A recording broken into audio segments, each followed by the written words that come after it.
guys, and welcome back to 20 Questions With. And today we've got a very special guest who is also a McLaren development driver. So please welcome Harry Hayek.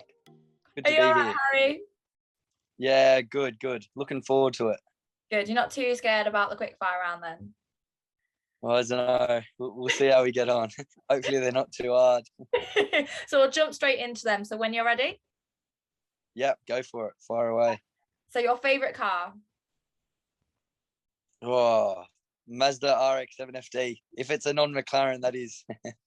And your favourite track? Probably Surfers Paradise in Gold Coast, back in Australia. And cats or dogs? Dogs. Your go-to 3-course meal at a restaurant? Oh, here we go. Okay, I'm going to start backwards. Dessert's going to be my mum's pavlova. My main's probably going to be a barbecue, full rack of pork ribs, and the entree. You know, I've really been liking these halloumi strips with this sweet chili jam. Yeah. I think it is from Nico's. So I think that's probably going to be my starter. Perfect. And your most inspirational driver? Most inspirational driver. I think Billy Monger. Okay. And if you had to choose another sport, what would it be? Probably being a jockey. And but I'm too big for jockey, so probably playing football. And are you a morning or evening person? Evening. Your go-to hobby to relax?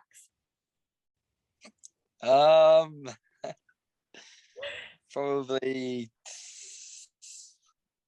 I don't know what I can say here. Probably going to the gym. That's fair enough. And the scariest thing you've ever done? The scariest thing I've ever done that's happened to me, or I've tried to do? Either. Just scary. I mean, I broke my back in 2017 racing, so that was pretty scary. That's probably right up there. That sounds painful. Yeah, it was. I'm all good now. That's the main thing, isn't it? As long as you're back on your feet now and you're back in the race car, so obviously that's the most important thing for you, I bet. Definitely. And last but not least, if you had to describe yourself in just one word, what would it be? Probably loud. Well, that's the 10 questions over and done with. I love the one answer one. Yeah. Certainly something different. Loud. Yeah. So we've got a bit more of in-depth questions to come up, more about like your motorsport journey and everything like that. Is that okay? Yeah, cool. Fire away. Perfect. So these might be a little bit easier. We lost you there. So first off, where did it all start for you with motorsport? When I was younger, like 13, I think it was, we went on the rental go-karts. Yeah. With my dad and I.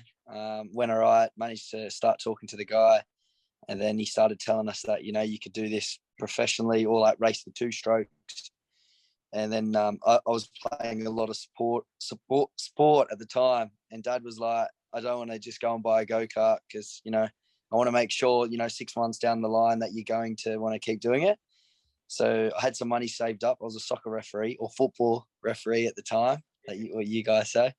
And we went halves, and that was when I was 14, and yeah, it's where it all started. I was in karts for 2 years till I was 16, and then went up into single seaters in Australia and Australian F4 and in 2015, I think that was. And then I came over to this side of the world for F4 and F3. Didn't really go to plan, and then I came back over here for McLaren. Wow. So it really, long story short, took off from the go-karts then. Yeah. I mean, it was short but sweet. You know, I think we got lucky. You know, it just kind of took off, and I guess I actually got picked up by one of the biggest people in motorsport, Shane Piper. who was to this day one of the best driver coaches I've ever had, and he was my engine builder.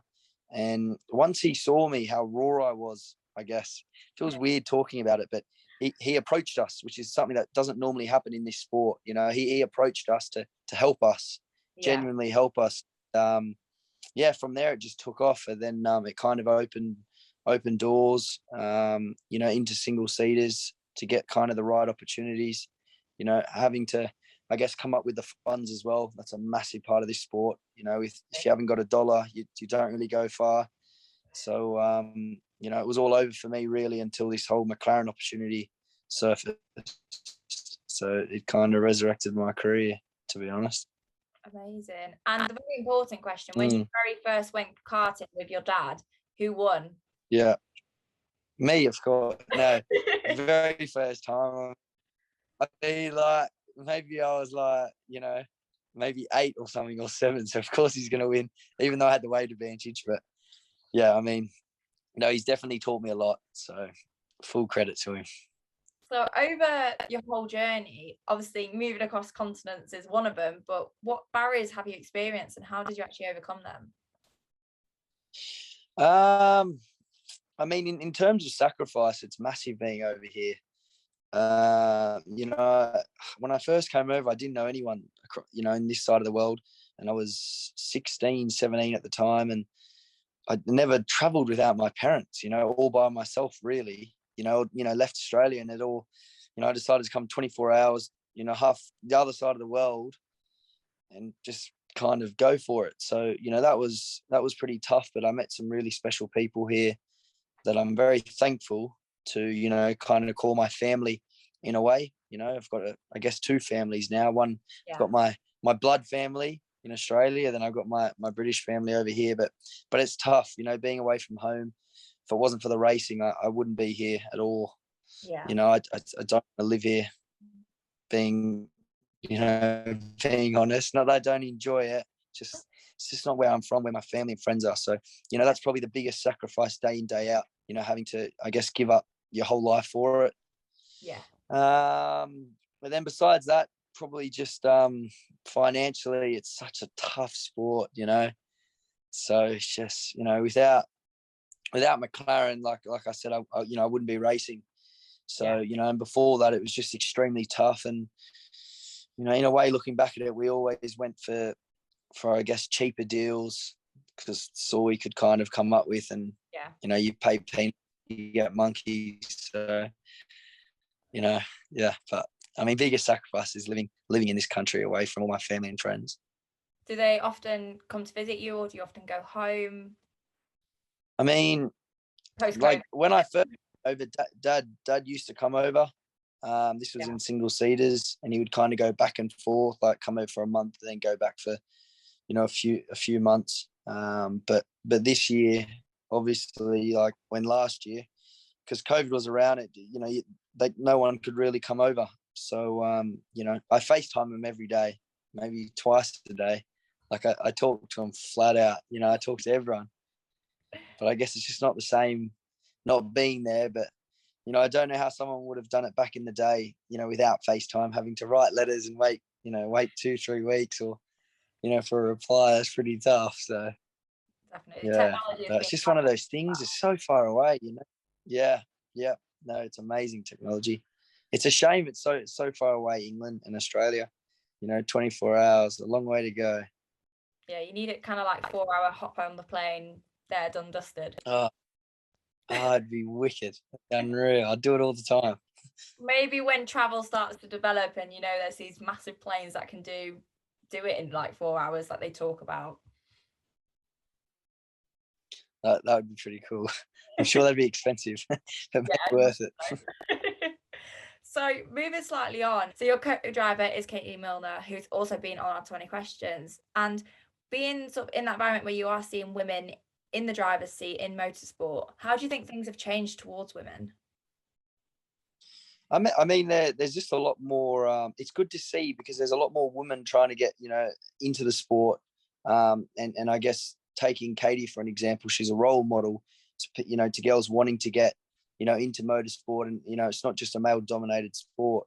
At the end of the day, like if you can drive once the helmet's on, go for it. So, Yeah. and then obviously things like what you're going to be competing in Formula Woman, that's really good. So yeah, I mean, it's good. It's a good thing. Definitely. Quality. There is a more of a acceptance now, isn't there? Yeah, for sure. I mean, to be honest, like I said this to Katie. I've had a few other teammates. Obviously, being a female in a very male dominated sport, you get a lot more attention. You're welcomed, but you get a lot more attention, and it's how you use that to your advantage.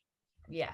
So amazing. So obviously you went with racing. How has that all been going for you, and what's your experience with McLaren been like in the GT?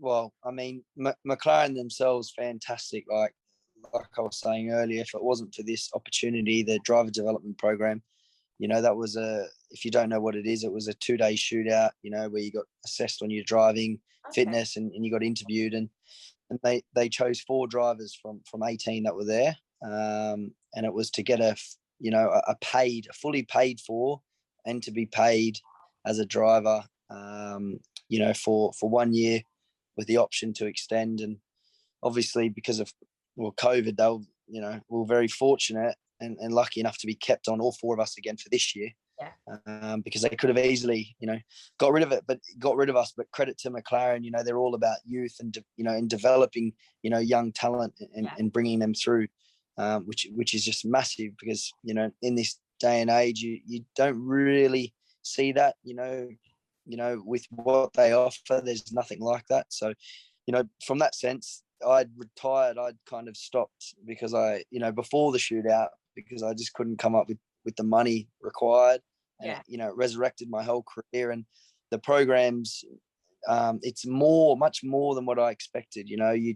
Driving's only such a small part.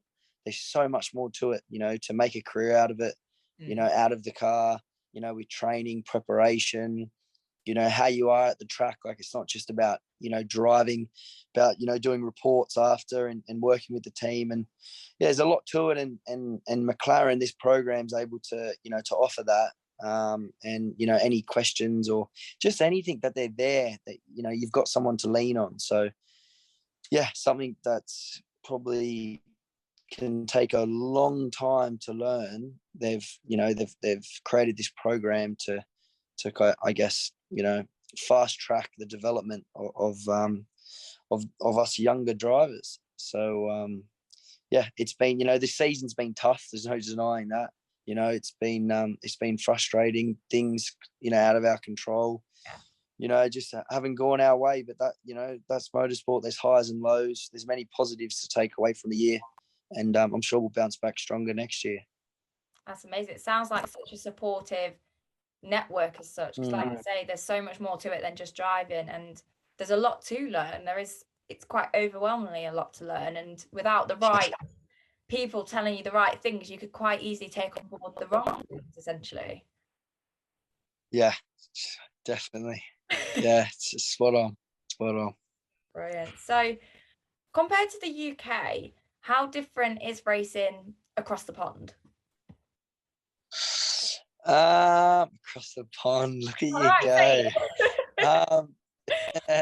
Okay. I mean, it's the same. It's same but different. Like, we've got a slightly different championship. Like, our main championship's the Australian V8 Supercars, which is fantastic in its own right.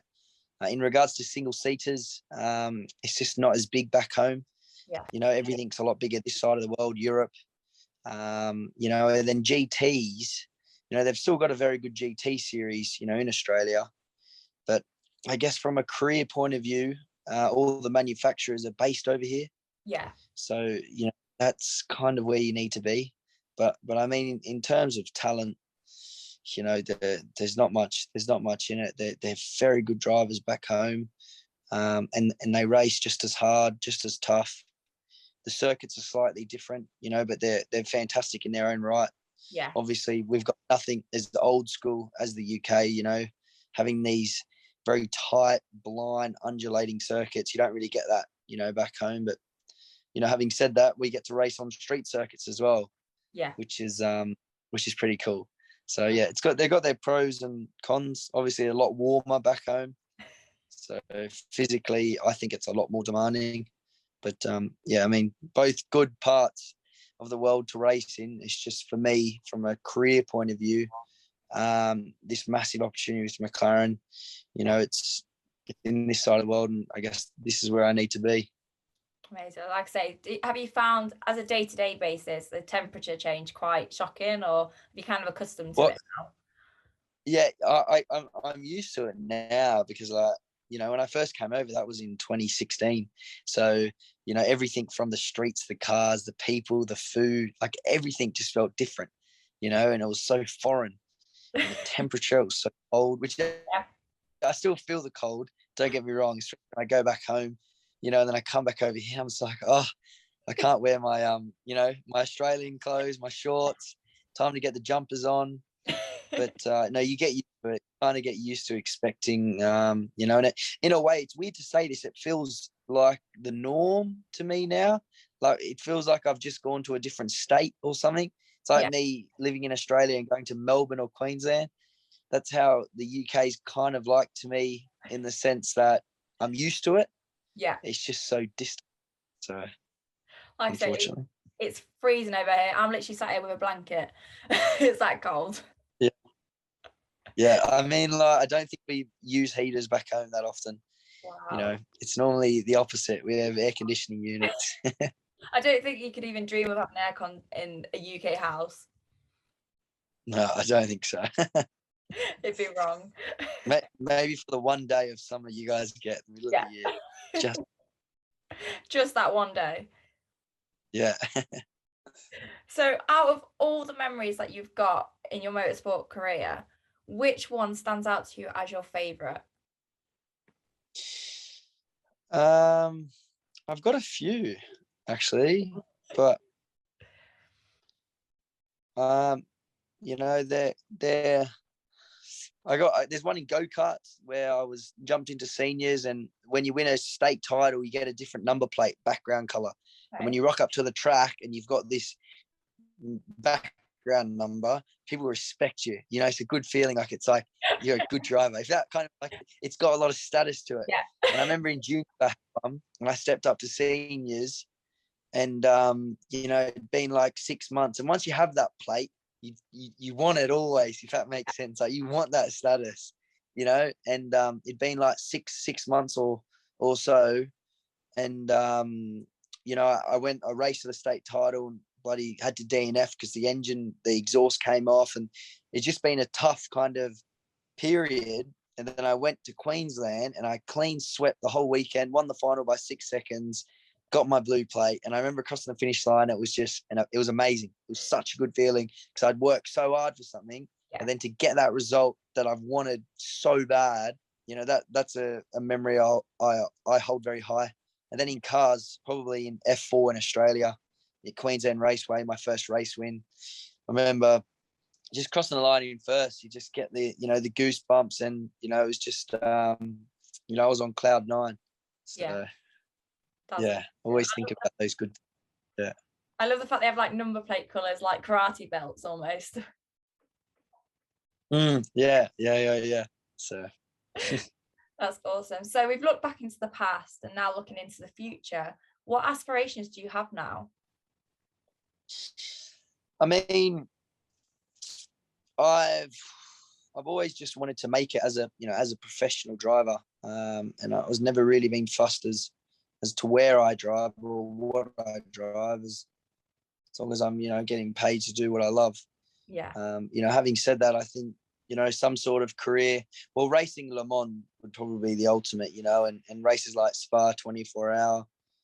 But, you know, long term, I would like to stay with McLaren, and ideally look to represent them, you know, in the Australasia side, you know, the other side of the world, you know, and potentially race in Asia or back home in Australia, and build, you know, the McLaren status, you know, up there. You know, obviously it's heavily focused here, but, you know, I think for the brand and how good, you know, it is, and what they're about, and what the cars can do, it's important to, you know, to venture out and to, you know, with the intent to be dominant, you know, all over the world. So I think long term, it would be good to definitely, stay with McLaren and potentially, represent them, in the other side of the world. But we'll see. You never know with this sport. Changes every minute. It literally does. You never don't know know what's around the corner. Yep. Use the pun. Yeah. So obviously you've mentioned your broken back injury. So for one, how did it happen? And two, what was like the rehab and the journey back into a race seat like? Yeah, I mean, it was in a British F3 car at Snetterton. Had a big moment at turn 1. I hit the wall at about 200k. Burst fractured my L1. So painful, as you imagine. And then, but yeah, I mean, all the officials there were just absolutely amazing. If it wasn't for them, I probably would have been paralyzed because I wanted to get out, of the car because I was in, so much pain. But, from there, I was in hospital here for 3 months in intensive rehab, doing about 25 hours every week with a full-on program, learning how to walk again. And then went back home to Australia, and probably another 10 months of the recovery period. And from the start, it was the toughest thing was having to accept that, racing is at the time, that was, everything I thought about. And then after this injury, that was it. For, the doctor walks in and says 12 to 18 months, you can't do it. You can't run, you can't play sport, nothing. So that, mentally was extremely tough. And my dad did actually fly over and spent the whole 3 months with me. He slept on the floor in this like accommodation at the hospital. He was an absolute rock. And if it wasn't for him, I don't know how I would have got through it. But I got some really good rehab, which I still see. I actually brought my physio to Silverstone, him and his family, to kind of give something back, like a bit of an experience, which was cool. But yeah, from that process, the start of that, I set a goal to test a V8 supercar on my birthday in March, which was going to be 10 months from the accident, which is a bit, sooner than what the doctors estimated. And I managed to do it, like thereabouts. It was on my birthday month, which was amazing. And then unfortunately, I got a kidney disease. So, I had that kind of, I think, before my back, but everything just kind of blew up at the time. And that was probably the hardest thing, harder than my back. I was on this heavy medication for about, from when it started, about 2.5 years. And I couldn't drive. Like, I remember I'd eat prawns. That's so Australian. I'd eat prawns and I'd get cramp. I couldn't even eat prawns because my fingers would cramp up. I'd get these migraine headaches, just always fatigued. So that was kind of like another thing that happened. So, but I mean, it taught me a lot mentally, and all about perspective, and that sometimes things that you think are bad are really not that bad. Yeah. So, I definitely learned a lot from it, and, I'm thankful, without, saying it wrong. I'm thankful for what, I got to experience, or I'm thankful for what I got to take away from the experience, because, it's definitely helped. Yeah. Like I say, it's kind of experience that teaches you something. You've taken something away from it rather than just sort of being moping around almost. Yeah, definitely. I mean, like, the only way to get through it was just to, there's light at the end of the tunnel, just be positive, one step after the other, and just, take a breath. Things aren't that bad. Like, I remember little things like even just going to the toilet. Like, when I managed to go to the toilet, which sounds so stupid and silly, we take that for granted. Yeah. I'm being able to do that by myself, and I was so happy. I was like, what? Yes, I can do it. So, and then obviously as time goes on and you get used to the norm, little things in life can get you upset or whatnot, but you just have to kind of take a step back and, I guess, think to yourself, it's just not that bad. Yeah. So, it's like on a lower scale, like when you get a cold and you can't breathe, that's through your nose. That's when you really appreciate actually just being able to breathe through your nose. So true. Or like a runny nose. Yeah. And you're always, I can't runny nose. And then when you don't, you don't even think about it. But yeah, so true. So It's the little things. yeah, oh, definitely. So as a racing driver and also as a development coach, what are the 3 key skills you think an individual needs to make it as a racing driver? To make it as a racing driver, a lot of money. A lot of money. I don't even call that a skill though. Yeah. Okay. Skill. I think personality is massive. Yeah. You have to be marketable. Yeah. You obviously need to be quick. Yeah. In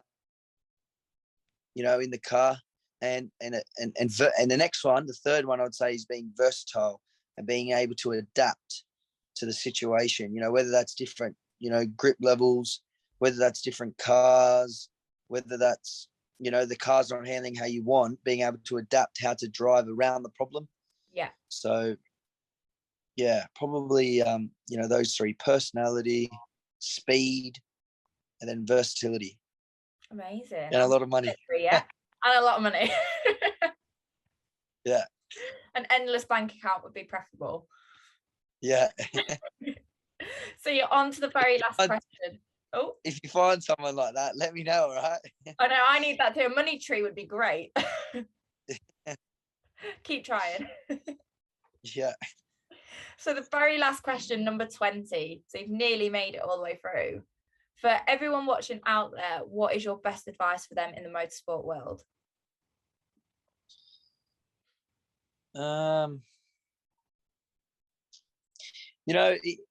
I've got something, and it's what my dad always tells me, and I wish I did it more.